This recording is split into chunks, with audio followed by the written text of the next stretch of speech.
તો મિત્રો Facebook content monetise setup કરવું ખૂબ જ સહેલું છે. બસ થોડીક જ વાતનું તમારે અહીંયા ધ્યાન રાખવાનું છે. તમારે કંઈ પણ ભૂલ નથી કરવાની. હું જે રીતે તમને કહું એ રીતે સ્ટેપ બાય સ્ટેપ તમારે કરતા જવાનું છે. તો તમારું ફેસબુકનું કન્ટેન્ટ મોનેટાઇઝ સેટઅપ થઈ જશે. તો કઈ રીતે કરવાનું છે એ બધી માહિતી તમને આ વિડીયોમાં મળી જશે અને શું શું વાતનું ધ્યાન રાખવાનું છે, કઈ ભૂલ નથી કરવાની એ પણ માહિતી આ વિડીયોમાં તમને મળી જશે.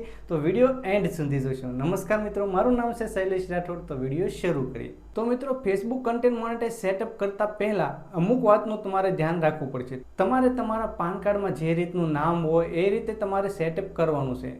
બીજું નામ નથી નાખવાનું. આગળ સરનેમ હોય તો આગળ લખવાની છે, પાછળ સરનેમ હોય તો પાછળ લખવાની છે, મોબાઈલ નંબર સાચો નાખવાનું છે, ઈમેલ આઈડી સાચો નાખવાનું છે, બેંક એકાઉન્ટ નંબર સાચો નાખવાનો છે, આઈએફસી કોડ સાચો નાખવાનો છે. જો તમે આમાં કંઈ પણ જગ્યાએ તમે ભૂલ કરશો તો પછી તમે ફેસબુકમાંથી તમારા ગમે એટલા ડોલર પણ આવ્યા છે પણ તમારા બેંક એકાઉન્ટમાં જમા નહીં થાય અને તમારી મહેનત ફેલ જશે. તો ચાલો હું તમને લઈ જાઉં મોબાઈલની સ્ક્રીન ઉપર. ત્યાં તમને સ્ટેપ બાય સ્ટેપ શીખવાડું. હું જે રીતે કરું છું એ રીતે તમારે સેટઅપ કરતું જવાનું.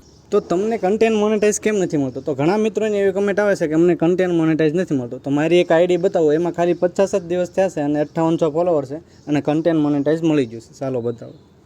ફેસબુક ઓપન કરશું. આઈડી છે આપણી, જોઈ શકો છો. હવે અહીંયા આપણે ક્લિક કરીશું લોગો ઉપર, પ્રોફેશનલ ડેશબોર્ડ ઉપર ક્લિક કરીશું.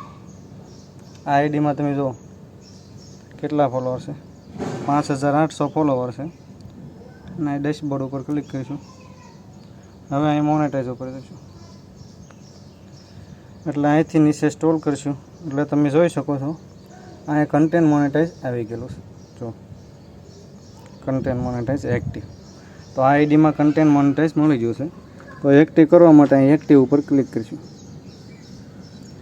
એક્ટિવ ઉપર ક્લિક કરીશું એટલે પછી અહીં સાઇન અપનું તમને ઓપ્શન મળી જશે અહીં નીચે.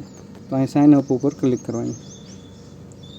જેવું સાઇન અપ ઉપર ક્લિક કરશો એટલે તમે પે એકાઉન્ટ બનાવેલો છે ને તો આવી રીતનું આવી જશે પે એકાઉન્ટનું. અને જો નહીં બનાવેલો હોય તો તમને નવું બનાવવાનું કહેશે.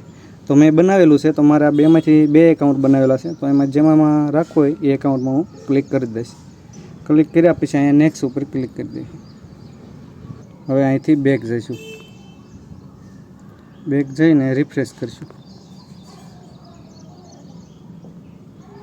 તો તમે જોઈ શકો છો અહીંયા સેટઅપ થઈ ગયું છે કન્ટેન્ટ મોનેટાઇઝનું કમ્પ્લીટ.